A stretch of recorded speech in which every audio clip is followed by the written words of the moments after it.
Hi, welcome to Board Gems. In this video series, I like to cover older board games. They're a different style than they are now. A lot of people seem to think that the newer games are automatically better. And that's not the case. They're a different style, and maybe the older style is right for you. Once in a while, one of those older games gets reprinted, and gets reprinted actually with very little change to it. I would say that's the case with the game I'm covering today. And this is the English edition from Mayfair Games. Came out early 2000s, I want to say around 2002. Settlers of the Stone Age, designed by Klaus Teuber. If you recognize the name Klaus Teuber, or if the word settlers gives it away, this is a sort of a variation on the Settlers of Catan formula. And there's a lot of things that are recognizable. For example, there's hexagonal tiles. They're not really tiles in this game. They're pre-printed on the board. And they have a number on them, and you roll 2 dice, and the sum activates certain hexes, which generate resources for the settlements next to them. But in Settlers of the Stone Age, it's a map of the world. And players are expanding out of Africa and exploring the rest of the world and building settlements and all that stuff along the way. It's an older game, 2002, but it recently had a reprint with actually very few changes to it. The new version is called Catan, Dawn of Humankind. This edition is actually designed, it says, by Klaus and Benjamin Teuber. Benjamin Teuber is his youngest son. I'm not sure how old he would have been. I suspect he was not yet an adult when this version came out, but I know he would have played games with his dad. And I know that Benjamin Teuber has some credits to his name regarding scenarios for Catan and other spin-offs like the Game of Thrones one, the Brotherhood of... And this version is a little bit streamlined, tiny little bit, just enough to speed up the game a little bit, because the original took, according to the box, around 2 hours. They did make a couple of changes to this one to make it a little bit shorter. Now I think it regularly just says about 90 minutes. It's for 3 or 4 players. There's no real reason you couldn't play it with 2 players, other than it just wouldn't be as interesting. For what it's worth, there's less of a focus on trading and blocking in this version compared to regular Catan, so in some ways it might actually be more suitable for 2 players. And the game is for ages 10 and up. I mean, actually this box says 12 and up, but you can't trust English editions nowadays to give an accurate estimate. They all say 12 and up, 13 up, 14 and up. That's to clue in to American regulators that, hey, this really isn't a toy. Don't make us check for lead in the paint. So this is just signaling to the regulators, this is not a toy. See, 12 and up. So unlike regular Catan, which has a randomized board, Catan Dawn of Humankind, Settlers of the Stone Age, has a preset board of the world. And there's hexes, just like in regular Catan, that have certain terrain types and produce certain resources and have numbers for the dice to be rolled and activated to generate the resources. And players start with settlements in Africa. And they're encouraged over time to expand out of Africa. There's various motivations to do so. And just like regular Catan, first to 10 points wins. I'll show you how this plays, and then afterwards let's talk about whether it's a gem or not. To set up the game, place the board on the table between the players with the side facing up matching the player count. It's a 3 or 4 player game, and the number of polar bears in the corner here is the player count for this side of the board. So you'll see I've set it up for a 3-player game. There's 3 polar bears here. These hexagonal tokens are placed on the matching intersections of these hexes that match the color and the vegetation type. So we got some potatoes here in the Americas. They're all the same on the back. This symbol represents 1 victory point. Wherever you see that in the game, that's 1 victory point. So you're going to place 1 on all the intersections on the board that show the matching symbol. These spearhead-shaped tokens with the animal on one side are exploration tokens. and they have a random benefit, one of 3 random benefits on the back of the token. You're going to mix up all the tokens of one type and place them. You'll see there's these locations, there's dashed lines as well as these. These are requirements. For you to reach this location, you have to meet the requirement. So you're going to be putting a random 1 on each location, making sure that each animal matches the continent. There are 4 tracks. Place them somewhere around the board, but it's recommended that you keep the clothing and construction tracks together, preferably one on top of the other, like that. Not sure if this is in shot, but I'm going to put this over here. And the other 2 can go pretty much anywhere. These tokens, as you can see, are worth 1 victory point, and they're awarded to the first player who can reach the end of a track. So there's 1 of these for each of the 4 tracks. I always forget which is which, but technically it doesn't really matter. The background color is supposed to be what gives it away. There are larger versions of these tokens, and they are always worth 1 victory point. And this edition has cloud-like spaces that match the same shape as these tokens. There's a few more point value tokens. This one is for exploring. You can see it's worth 1 victory point. Just put that somewhere to the side. You have these, which are expansion markers. There's one big one that's worth 2 points. That's for the player who expands the fastest across all land masses. The first person to do that will get 2 points. And you're going to have the smaller ones, which are worth 1 point, also nearby. It's a little tray here for cards.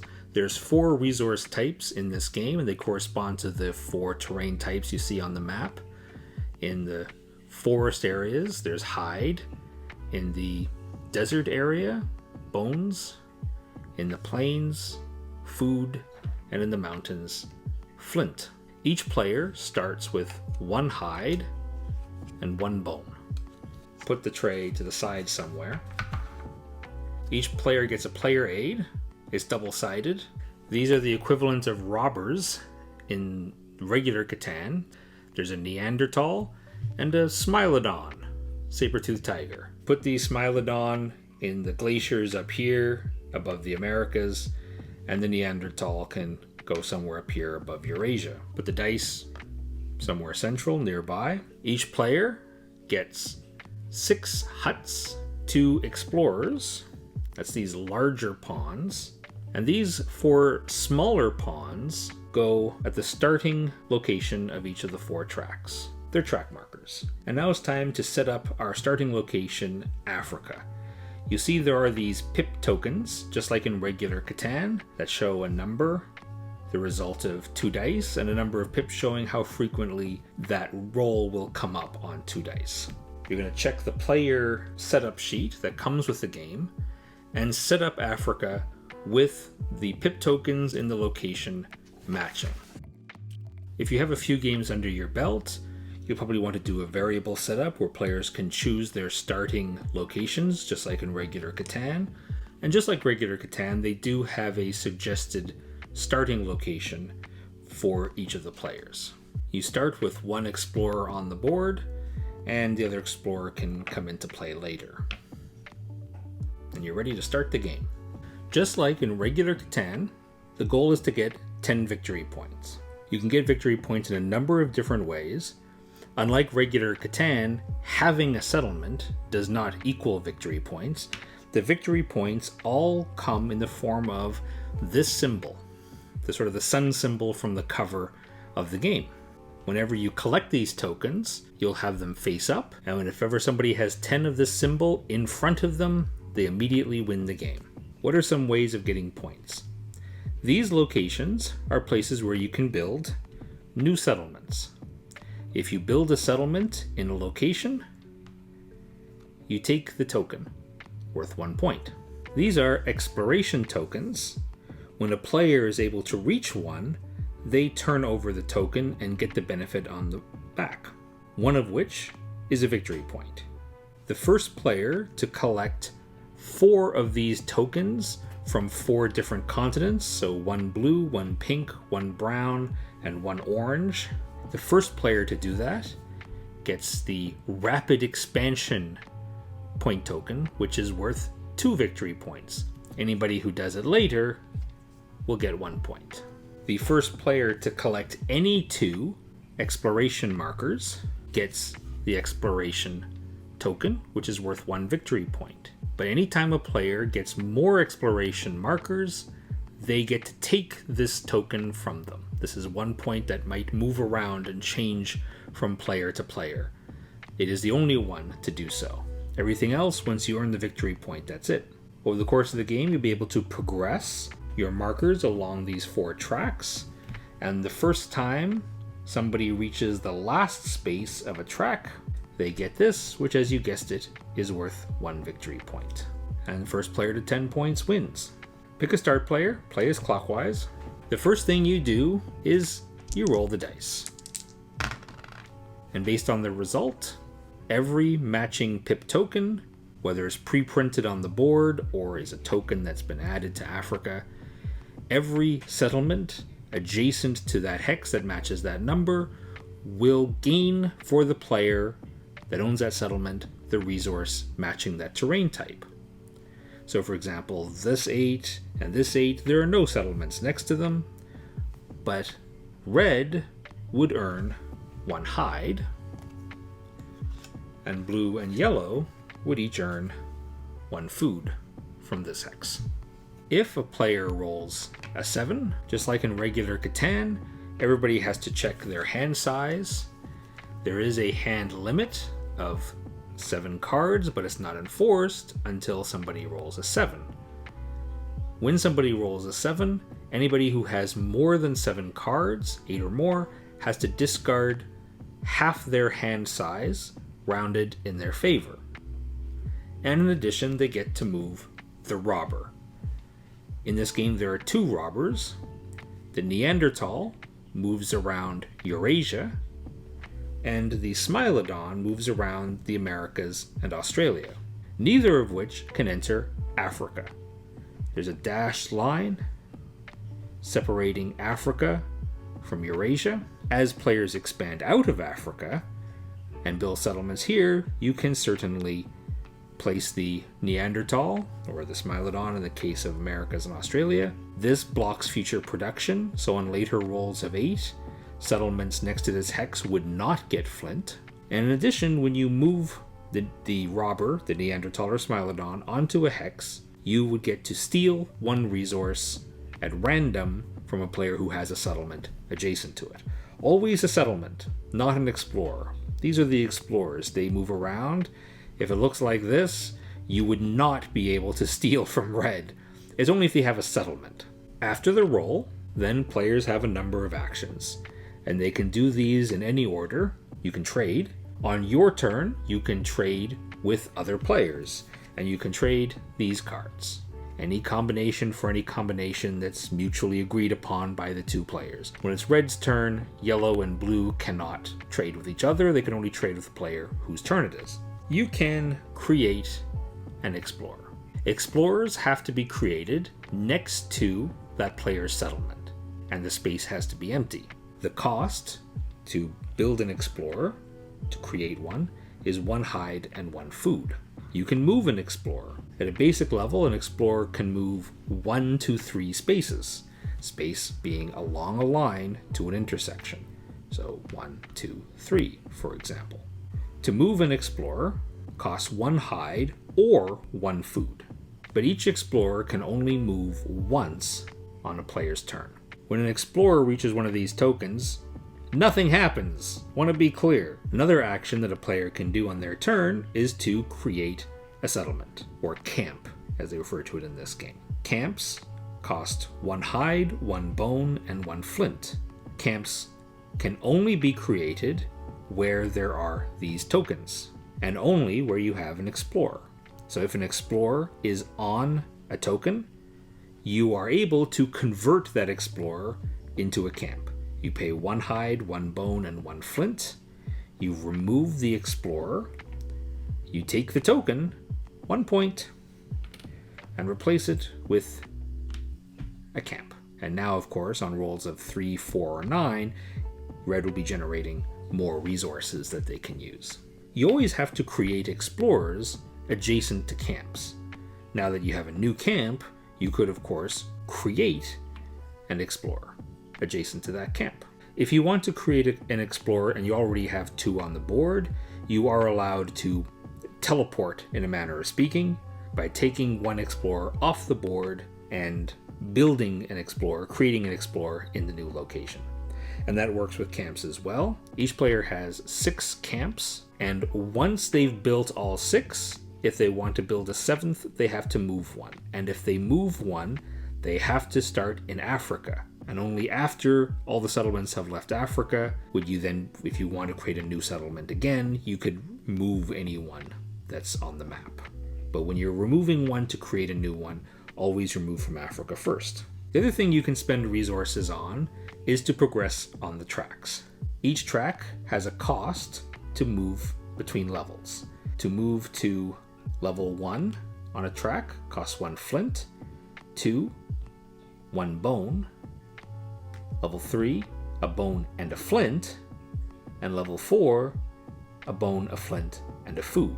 You can do this multiple times. If you have the resources, you can advance multiple times on the track, or of course on multiple tracks, and each track does something different. In the case of food, advancing on the track allows your explorers to move farther in a single turn. The game starts with explorers being able to move up to 3 spaces, 1, 2, or 3. Progress to the next step, you can move 1 to 4 spaces, and then 5, and then 6, and in the last space you can move an explorer up to 7 spaces in a single move. Spending just 1 hide or 1 food can move up to 7 spaces. Hunting doesn't really have any benefit directly, but every time you progress on the hunting track, you get to move the Neanderthal or the smilodon. You pay the cost, you advance your marker on the track, and then you pick one of these tokens to move onto 1 hex somewhere on the board. The smilodon onto a hex in the Americas or Australia, the Neanderthal onto Eurasia. Again, they cannot enter Africa. And just like when rolling a 7, moving a robber, let's say, to a hex, not only blocks production from that hex, but also allows you to steal from a player who has a settlement, a camp adjacent to that hex, to steal 1 card at random.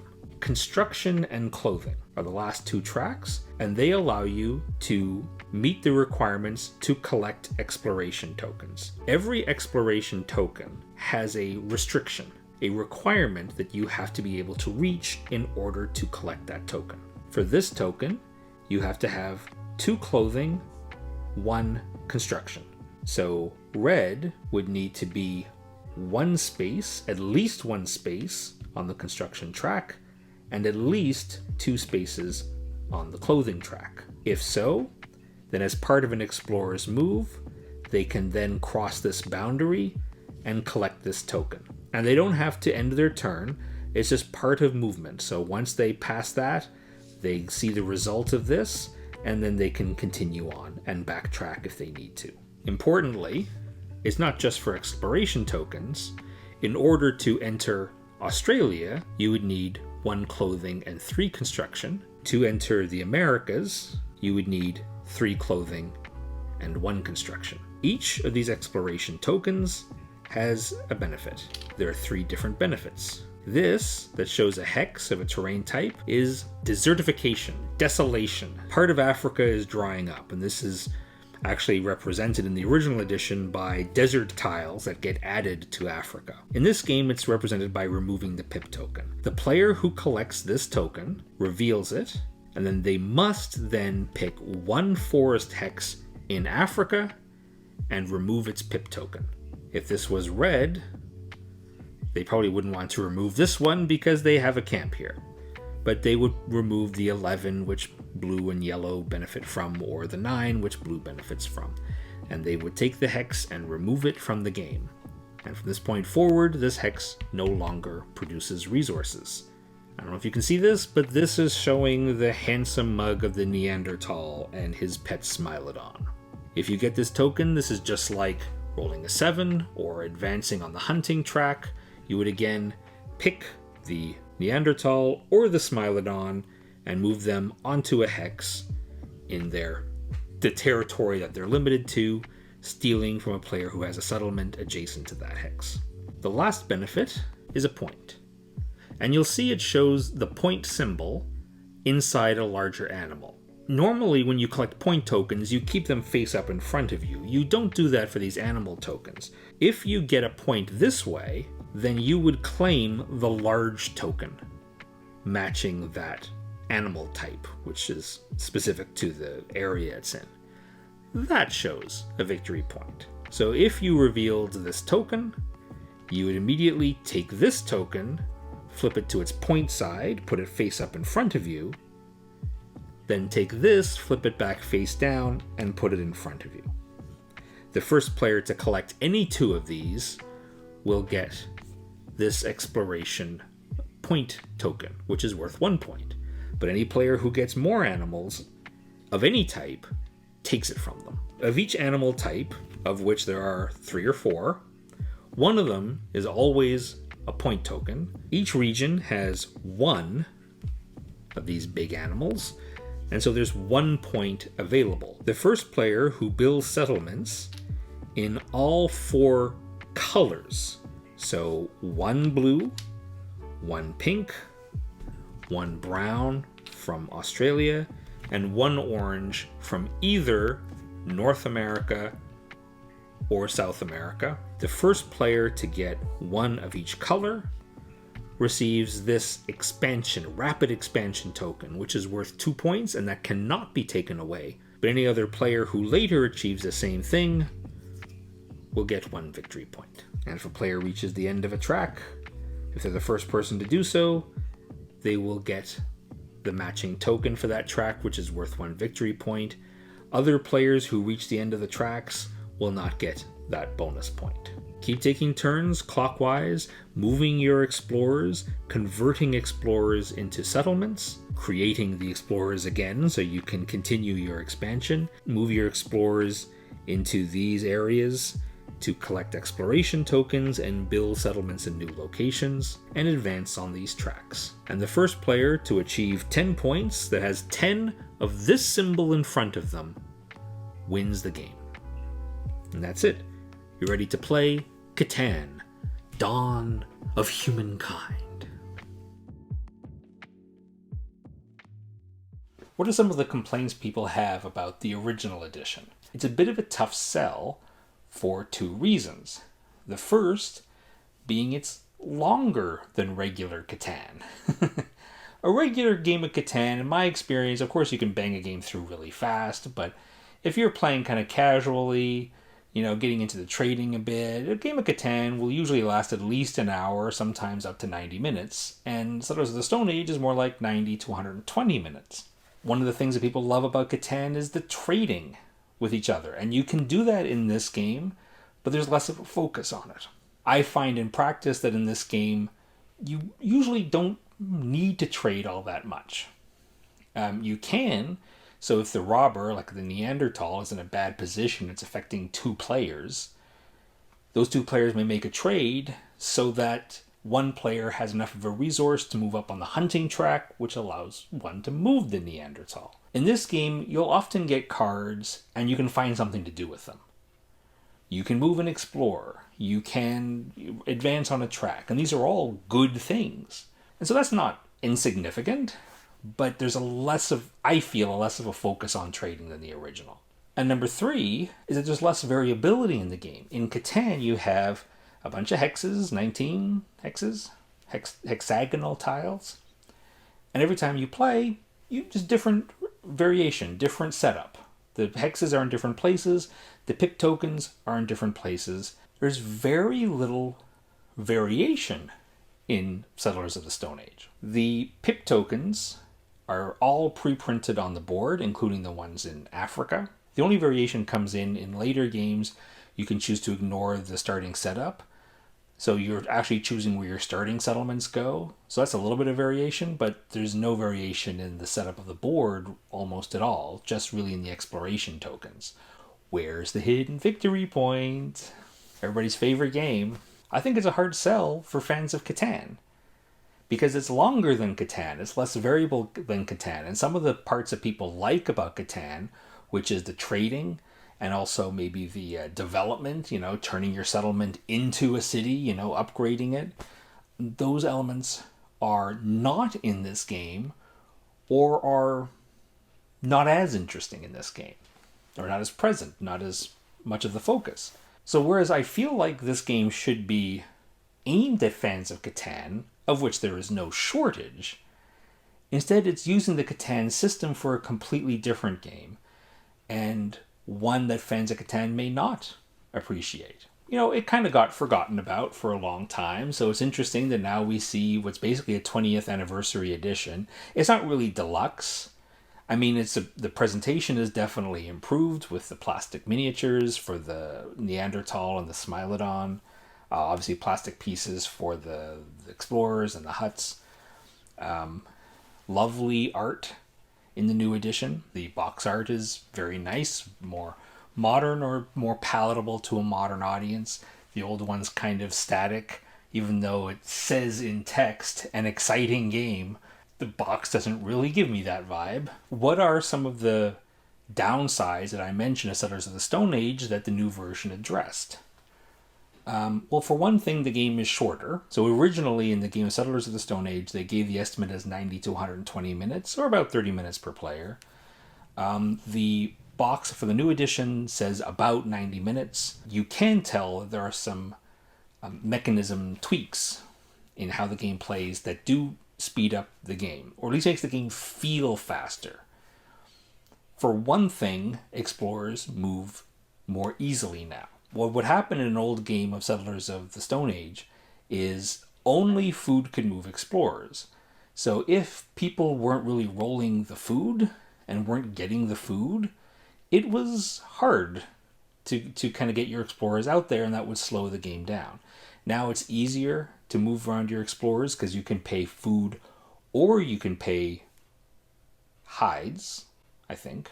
And by default, explorers move farther in a single movement. These are welcome changes because they just help you get through what could potentially be just a slow thing of, people rolling dice, and it's like, nah, I can't really do anything, you go on. I mean, you're getting stuff, you're getting usually bones. There are too many bones in this game. So in practice, they become sort of the wild. People will collect like a bunch of bones and then trade them in 3 for 1 to whatever they need. So again, less trading. It just makes the game feel less likely to kind of drag. Any game of Catan, and including this variation of Catan, has that potential where you kind of get stuck in a rut. Like all the players get stuck in a rut because people need a certain type of resource. Like in the regular Catan, let's say it was brick, right? And then people are like, okay, does anybody have brick? And it's like, we haven't had brick for like 5 turns. Why are you even asking? You're wasting our time. We all want brick. Brick has not been rolled. Those potential kind of downtimes are potential in any version of Catan. They're very noticeable in the older edition. They're less common in the new edition. Overall, I can't really complain about any of the changes they made. I think all of the changes, for the most part, all of the changes are good changes. My only real disappointing feeling regarding the new edition is they could have done a lot more. Like, there are aspects of Settlers of the Stone Age that keep me from recommending it to other people. And I would love to be able to say that the new version kind of removes those, but it doesn't really. And it seems like a really wasted opportunity. In the original edition, the pips for Africa, the numbers for Africa, are pre-printed on the board, just like all the other numbers are on the hexes on the board. When desertification happens, or desolation, however you want to put it, the hex no longer produces resources. And in the old edition, you would show that by covering the number with a small little hexagon that shows a desert on it, right?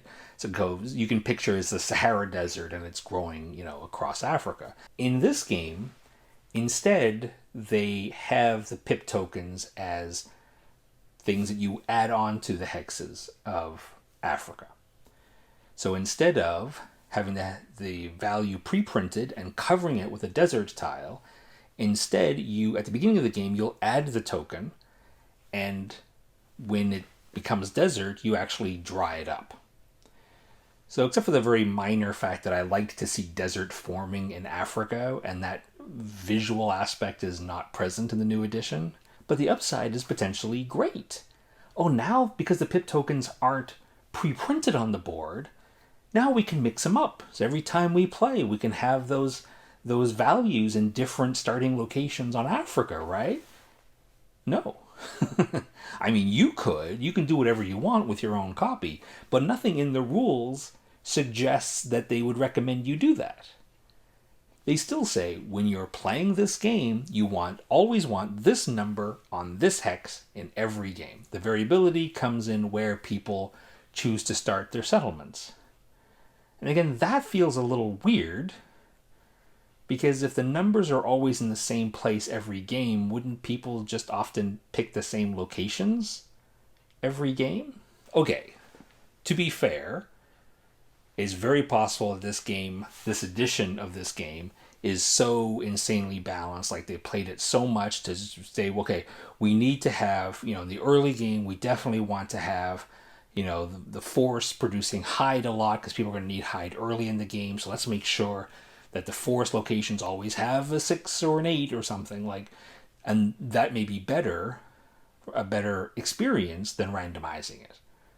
Right? Because, if you've played Catan, you've been in probably games of Catan in which one critical resource, like the brick, has all low values on it.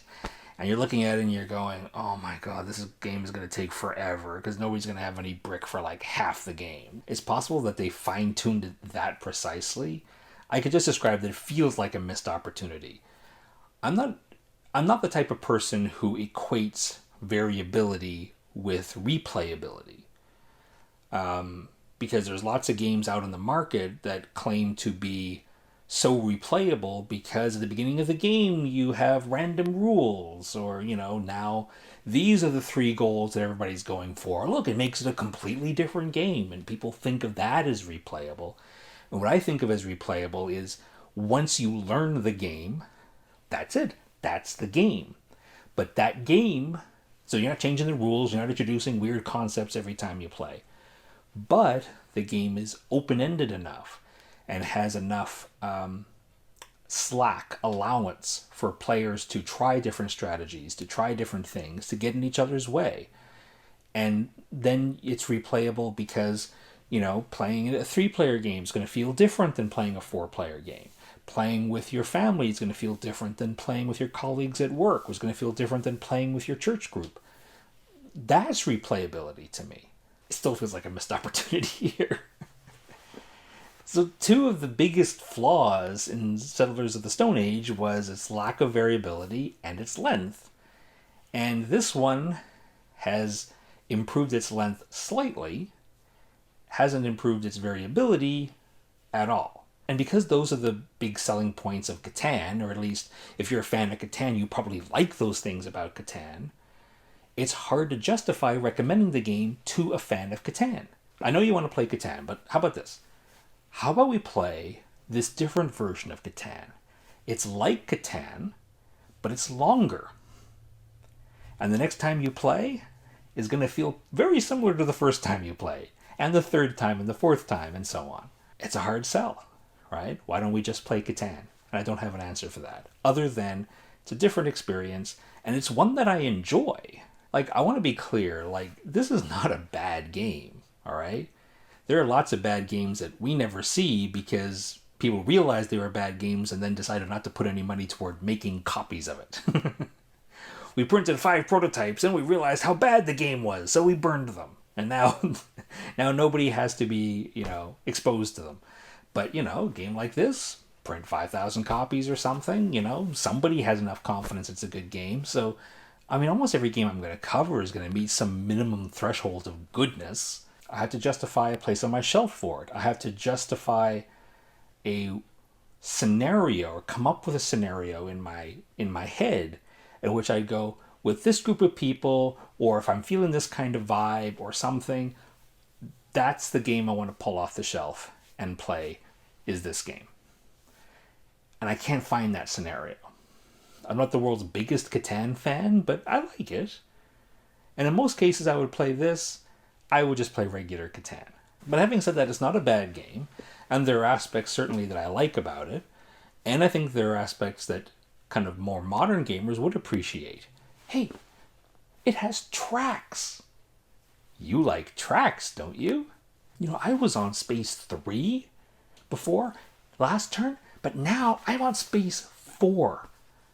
And I'm going to be honest with you, I feel 33% better as a human being now that I'm on Space 4.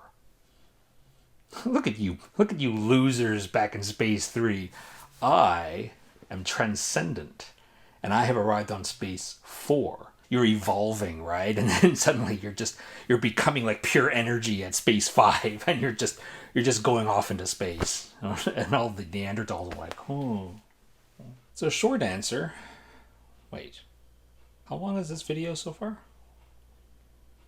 Answer. Is it worth your time? I mean, look, it's a good game and it's worth plays. To be clear, I enjoy it every time I play. It's diminishing returns. After you've played this a couple times, I feel fairly confident you're probably going to be a little tired of it. It's a good game that I feel doesn't have a lot of appeal to a lot of people. And you know what? Look, a lot of the Catan, histories games, of which this is, I guess, technically one, but you got Settlers of America and some other ones that I'm not really familiar with.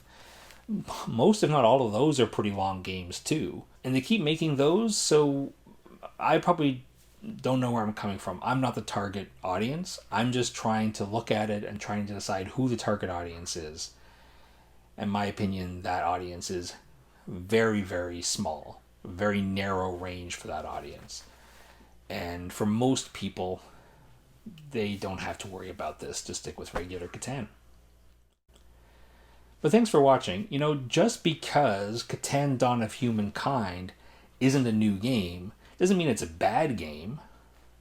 It's good. Take care.